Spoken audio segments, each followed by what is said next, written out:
Well, hey folks, did the unspent bullet that the police say ties Richard Allen to the Delphi murder scene result from some devious conspiracy to frame this guy? Or will forensic science prove that the find and the subsequent weapon that was seized in the search of Allen's home proves to be the magic bullet?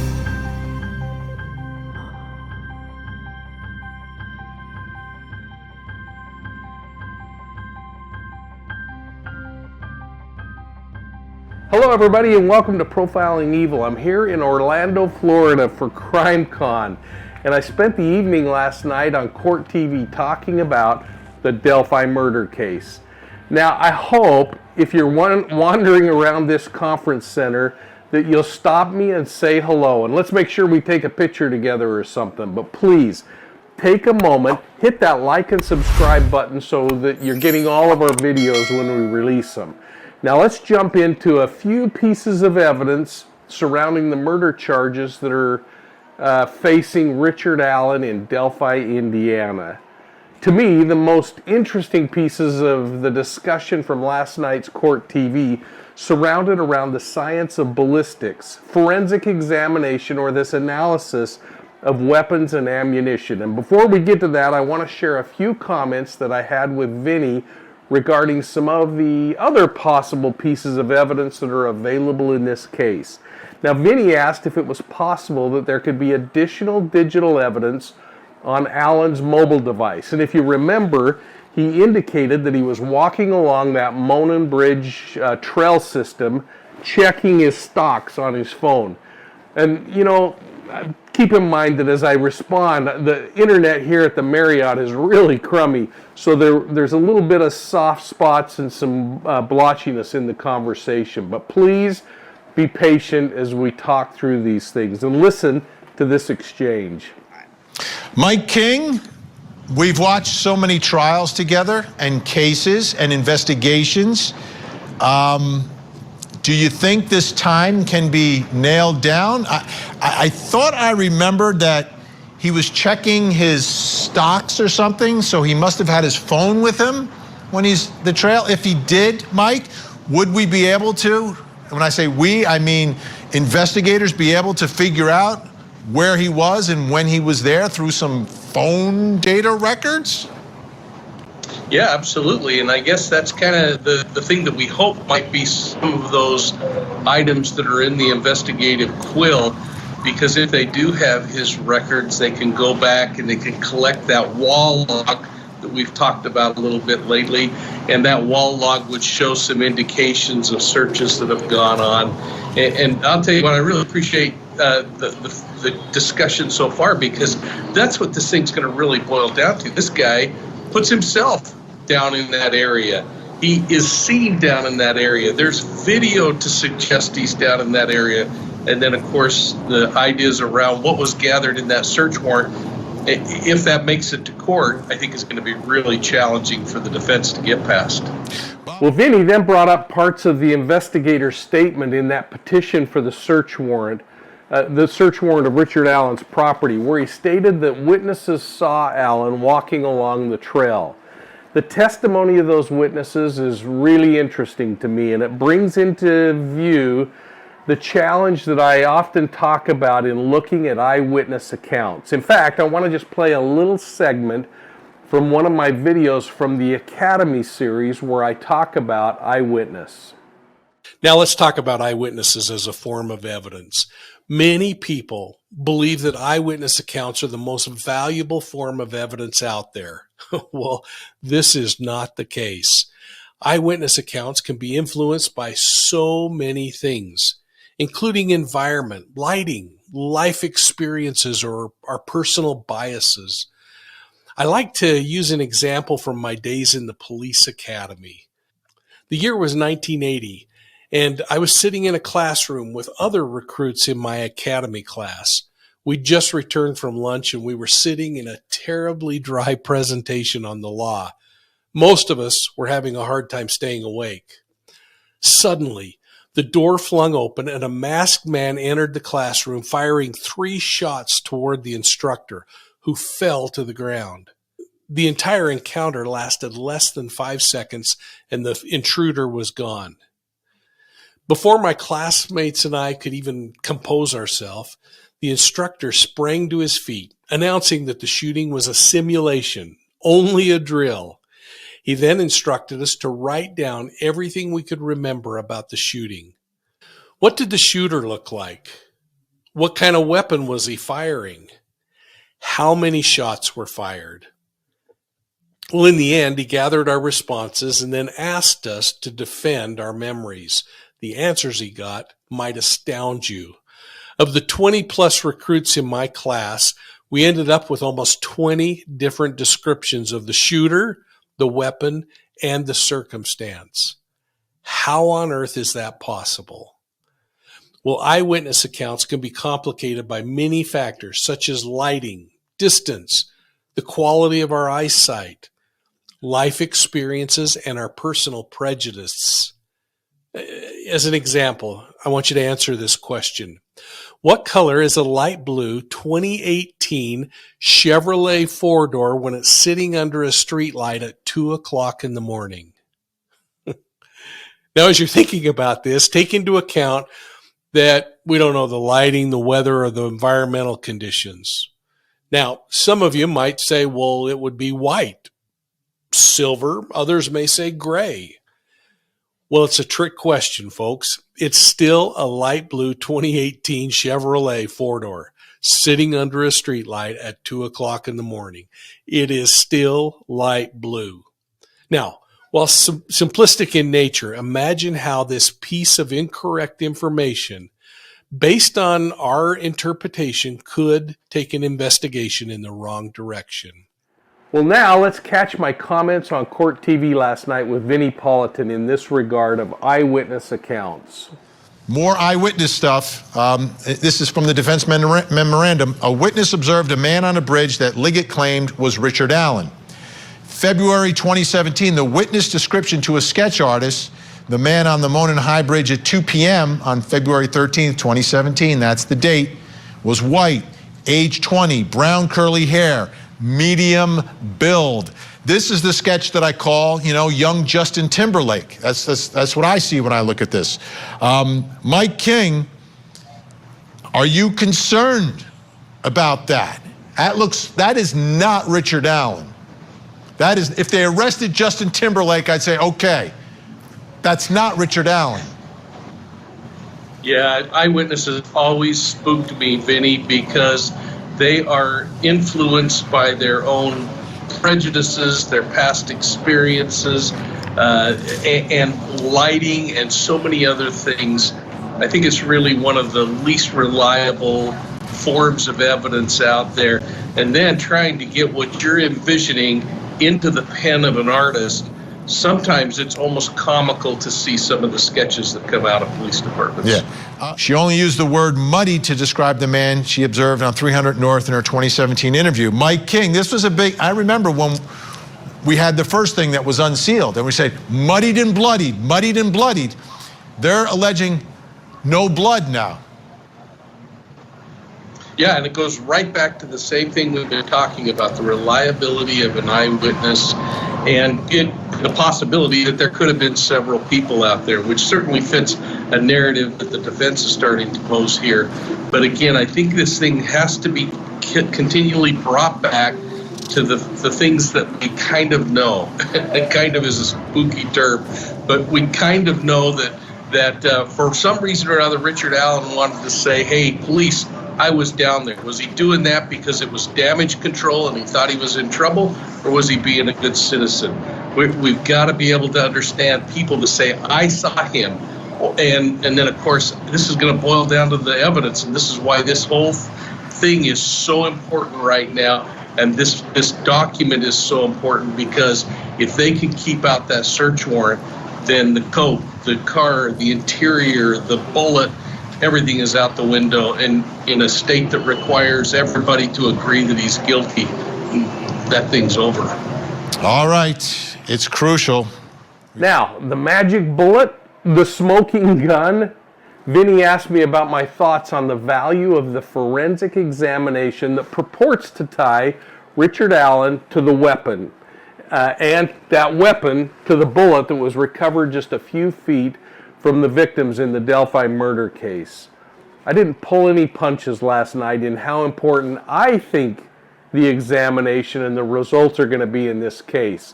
In fact, I think it's in part primary motivation for that 130-page filing that we're talking about. If the defense can successfully get the court to agree that the warrant was obtained through lies, they can argue the gun and therefore the bullet comparison are fruit of the poisonous tree. And if that's thrown out, in my opinion, it perhaps could be the end of this case. Well, after my thoughts, Bob Motta kindly disagreed with me, and he made it clear that he thinks that forensic science on weapons and ammunition, tool markings, are simply junk science. Well, as a criminal justice student 4 decades ago, I actually participated in firing bullets into those collection tanks of water, removing them, and then comparing them with a microscope against the weapon that fired the round, comparing the bullets to each other and to the weapon. It was a painstaking process that today is sped up by technology. I was a college student back then, but I saw how valuable it was. I wasn't an expert, but over the course of my career, I've watched as forensic scientists have used this science over and again. You know, I did a little research, and I think Bob's right that an unspent round hasn't been directly tied to the conviction of a defendant in a criminal case. But I'm still going to be shocked if there's not evidence out there somewhere. So if you know of any cases like that, let me know. But frankly, I don't know why it would hold any less water than the science behind showing a bullet that was shot through a weapon was tied to a case. Forensic matching is forensic matching, in my opinion. And I don't believe there's any question that a bullet that's been fired through a weapon would produce more physical and forensic evidence, more artifacts on the round. But as I explained this on Court TV last night, I talked about how even an unspent round could have scratches, dents, artifacts that might tie it back to the weapon. Now let's watch my comment, and I'm going to include Bob's comments at the end out of fairness. In the Richard Allen probable cause affidavit, investigators believe that Richard Allen was the male depicted in that video, in the video done by victim number 2, saying guys down the hill. They believe Richard Allen was carrying his Sig Sauer model P226 on that day due to the cycled round matching that firearm that was located within feet of victim 2's body. They further believe he was carrying the Sig Sauer model from audio from victim 2's video, in which investigators believe they hear the sound of the gun being cycled and one of the victims mentioning gun. Okay, so the bullet is found at the scene. And they say that bullet matches his gun, Richard Allen's gun. Now, this is from the defense memorandum. The defense has provided 3 photos of a bullet purportedly found in the ground between Abby and Libby. It should be noted that as of this date of this memo, the defense has no photographs of the bullet allegedly found between the girls after it was removed from the ground. No photo or video, for example, shows the bullet as it was being pulled out of the ground. No photo or video of the bullet immediately after it was pulled from the ground. No video or photo of all sides of the bullet immediately after it was pulled from the ground. No photographs of the bullet next to a measuring device to show its length. No photos that show what the bullet looked like once it was pulled out of the ground could provide proof that it is the same bullet that ended up in the evidence locker room. Okay. We see where they're going with this. Let's bring back in our guests. Anya King, Kevin Greenlee, Mike King, Bob Motta with us. All right, Mike King, let's start first with matching a bullet, right, that's been cycled through a gun with a gun. That's science, 0 to 10.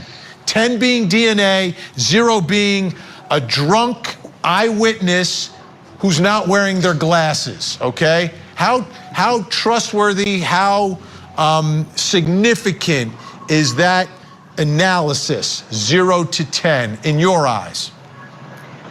I think it's 10 because it's a science, Vinny. It is absolute. When you look at things like the chamber marks, it's like a fingerprint. When that bullet is cycled through a gun, it leaves scratches on there. If those can be lined up with places in that weapon that would have made those scratches, it's called striation action. And that's really big. When the bullet's pulled from the gun, it has to have a little kind of hook on it. It's called an extraction marker. And that extraction marker, sometimes it doesn't leave a mark, but oftentimes it does, that can be matched up exactly with those scrapes that are down the side of the brass on that bullet casing. And then the ejector marks. And when a weapon cycles around into the gun, Vinny, it hits back against the point where that firing pin would come out. And there can be additional kinds of scratches and grooves and marks that are on there. Completely different science than when a bullet's fired and spinning out of the weapon.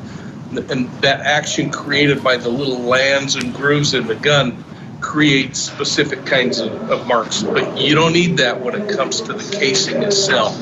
And it's something that I feel really confident in, and frankly, I see why it's something that they're so nervous about having come into evidence if, in fact, it's matched exactly to that weapon. Right. So, Bob Motta, what do you expect at this trial if the bullet is not suppressed and it comes into evidence in the case and the gun comes into evidence?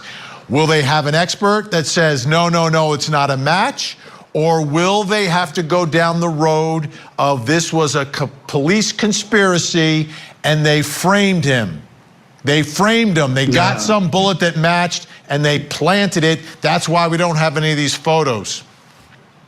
Well, with all due respect to Mike, they're going to destroy that. I am not aware of any case in which an ejected, unspent casing has been used to convict somebody. I mean, even at this point in time, tool markings are considered borderline junk science. They're going to absolutely destroy that. And if you think back to the PA for the arrest, the affiant wouldn't even, he made it very clear in the affidavit itself that he wasn't exactly endorsing what this expert had said. You know, he said they made it very clear in there, well, this is their opinion as to what they were able to find with respect to the unspent casing getting ejected. I can tell you right now, they're not going to say that the police planted anything. There is the issue of chain of custody, clearly. If there are no photographs showing it anywhere other than in this earth, well, where are the pictures from when they took it out? You know, so as I close out this video, I want to leave you with a little information from the Journal of Forensic Sciences. It's a publication of the American Academy of Forensic Science. And the paper was written by Drs. Keith L. Monson, Eugene M. Peters, and Eric D. Smith, titled Accuracy of Comparison Decisions by Forensic Firearms Examiners. Now, this study reviewed the work of 173 forensic firearms examiners in the United States. And those examiners, as part of the study, performed a total of 8,640 comparisons of bullets and cartridge cases in 3 different kinds of weapons. In the end, the overall false positive error rate was estimated as just under 1%, while the false negative rate was pushed up as high as 2.87%. Now, if I'm charged with murder, that means that 99 times out of 100, the science is accurate. And the study shows that the majority of error probabilities probably boil down to how good the examiner is. The bottom line on this is an examiner's skill level in this case is going to come into question, and he's going to be pounded on the stand. But it's going to result to the images and comparisons that they can show the jury. You see, forensic examination of a bullet casing or the bullet itself is a process of pattern evidence analysis, very similar to that you'd find in fingerprint examination. This science is backed by places like the Federal Bureau of Investigations and their crime laboratory. It's also backed by places like the National Research Council and the President's Council of Advisors on Science and Technology and the National Institute of Science and Technology. Now, the cadre of people who performed the tests in this study came from places like the Association of Firearm and Tool Mark Examiners and the Association of crime laboratory directors. And in the beginning, the study used about 256 examiners, but they whittled the group down to this 173 people from 41 different states. The average amount of forensic experience these people had was 9 years on average. Now, you can find the entire study online if you're interested in reading that kind of a thing, and you frankly might find it pretty darn interesting. Now, this exploration hopefully increases your understanding of the science behind ballistic examinations. And I'm going to leave it to you to decide if it's junk science, as my friend Bob Motta describes it, or if it's a science that can truly tie weapons and ammunition together, previously fired or unspent rounds, like in the case of Delphi. Now, in fairness to Bob, I reached out to one of the world's foremost examiners and experts in the field of forensic ballistics. He's a retired ATF agent, alcohol, tobacco, and firearms, and he's testified on this very issue in hundreds of cases around the country. In our emails, I learned that linking fired cartridge cases at a crime scene to unfired cartridges recovered through a search has already been done, and it's been presented in trial where people have been convicted. Now, that's a little different than Delphi, but he commented that the forensic evidence was just part of the story, not the whole story. And that goes along with what I've said over and again about evidence.